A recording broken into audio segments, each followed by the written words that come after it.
सियासत दिखती कठोर है, लेकिन इसे करने वाले दिल तो आम इंसान की तरह कोमल ही होते हैं। एक आम इंसान की जिंदगी में जिस तरह प्रेम की आमद होती है, नेताओं की कहानी भी इससे कोई अलग नहीं होती। ऐसी ही एक प्यारी सी मासूम सी कहानी है डिंपल और अखिलेश यादव की। आज जब डिंपल यादव मैनपुरी उपचुनाव में नेताजी मुलायम सिंह यादव की सियासी विरासत को बचाए रखने में सफल हुई, उनके पति अखिलेश यादव भी उनके साथ कंधे से कंधा मिलाकर गली गली प्रचार करते नजर आए। अब सियासत से लेकर सोशल मीडिया तक इनकी ही चर्चा है। तो ऐसे में हम आपको आज सियासत से इतर इनकी प्रेम कहानी बताते हैं। मौसम भले सर्द हो चुका हो, लेकिन प्रेम का जिक्र होते ही गुनगुनी गर्माहट महसूस की जा सकती है। तो आइए अखिलेश और डिंपल की इस कहानी की शुरुआत शुरू से करते हैं। इस कहानी को सुनाने के लिए हमारा रेफरेंस है संजय लाठर की किताब समाजवाद का सारथी। बात 90 के दशक की है। अखिलेश मैसूर से इंजीनियरिंग की पढ़ाई कर लखनऊ लौट चुके थे और वहीं प्रदेश और देश की सियासत में मुलायम सिंह यादव का जलवा स्थापित हो चुका था। अखिलेश ने आगे पर्यावरण विज्ञान से पोस्ट ग्रेजुएशन करने का मन बनाया था, लेकिन कहाँ से पढ़ाई करनी है ये अभी तय नहीं था। लखनऊ में अपना खाली वक्त अखिलेश दोस्तों के साथ बिताते थे। ऐसा ही एक दिन था जब अखिलेश लखनऊ के कैंट इलाके में रहने वाले एक दोस्त के घर गए थे। दोस्त के घर अखिलेश की मुलाकात एक सिंपल सौम्य सी लड़की से हुई। दोनों की नजरें मिली और आंखों में अपनेपन को तलाश लिया। लड़की के पिता सेना में अफसर थे और अखिलेश भी मिलिट्री स्कूल से पढ़ाई कर चुके थे। अखिलेश की सादगी लड़की को भा गई।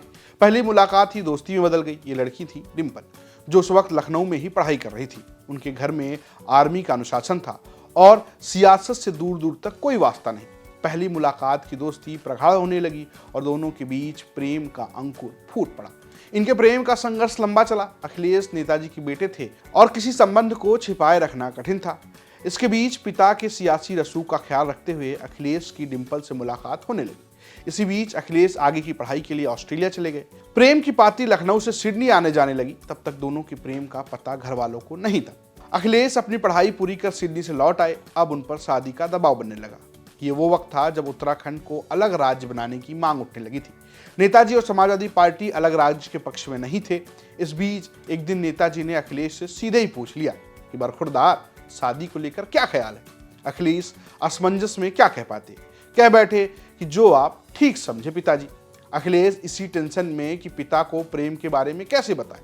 उनके दिमाग में एक आइडिया आया। वो भागकर अपनी दादी मूर्ति देवी के पास पहुंचे। उस वक्त दादी बीमार थी और लखनऊ में ही मुलायम सिंह यादव के साथ रहती थी। दादी बेसब्री से चाह रही थी कि पोते के सिर पर सेहरा बंधे। अखिलेश ने दादी को अपनी प्रेम कहानी सुनाई और बुजुर्ग दादी ने आशीर्वाद और दुआओं की बौछार कर दी। दादी के जरिए आखिरकार ये बात मुलायम सिंह यादव के कान तक पहुंच गई।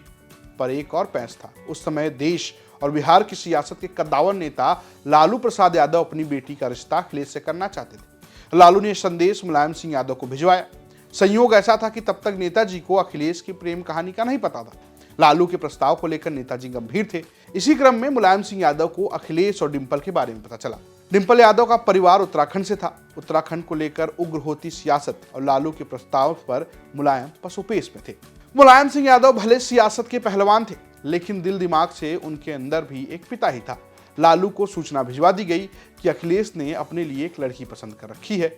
उस वक्त नेताजी केंद्र में रक्षा मंत्री हुआ करते थे। एक दिन पिता और पुत्र साथ बैठे थे। इसी बीच फोन बज उठा। अखिलेश ने फोन उठाया और सामने वाले शख्स को नमस्ते अंकल बोलकर पिताजी की तरफ फोन बढ़ा दिया। अखिलेश ने मुलायम से कहा कि आपके लिए बरेली से फोन है और कर्नल अंकल आपसे बात करना चाहते हैं। ये कर्नल अंकल थे डिंपल के पिताजी SC रावत। नेताजी ने हालचाल लिया और कहा कि कर्नल साहब, आप कल सपरिवार लखनऊ घूमने आइए। फिर नेताजी अखिलेश से बोले कि कल कर्नल साहब की फैमिली साथ आ रहे हैं, देखना स्वागत में कोई कमी ना रह जाए। शायद पिता यह कहते हुए मन ही मन में मुस्कुरा भी रहे होंगे। आखिरकार कर्नल साहब परिवार संग लखनऊ पहुंचे। नेताजी खुद आगवानी करने के लिए खड़े थे। कर्नल रावत ने अपना तो देखकर मुलायम सिंह यादव के सामने बेटी की शादी का जिक्र किया। नेताजी भी कर्नल रावत की इज्जत रखना चाहते थे।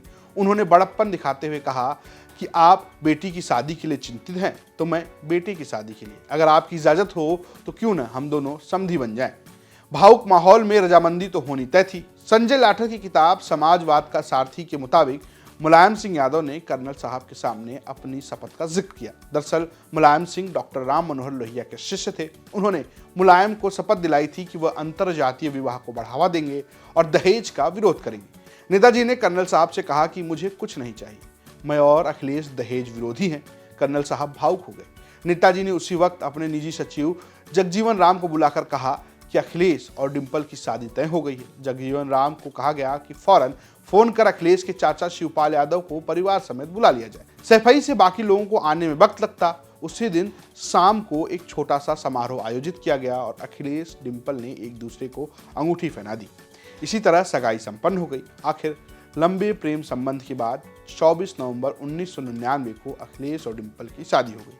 आज मुलायम सिंह यादव नहीं है, लेकिन उनकी जो सियासी विरासत है उसे डिंपल यादव ने अपने कंधे पर ले लिया है। ये स्टोरी आपके लिए लिखी थी हमारे सहयोगी अमीश राय ने, प्रस्तुत किया है मैंने रजत ने, और कैमरे पर हैं सिद्धार्थ कुकरेजा।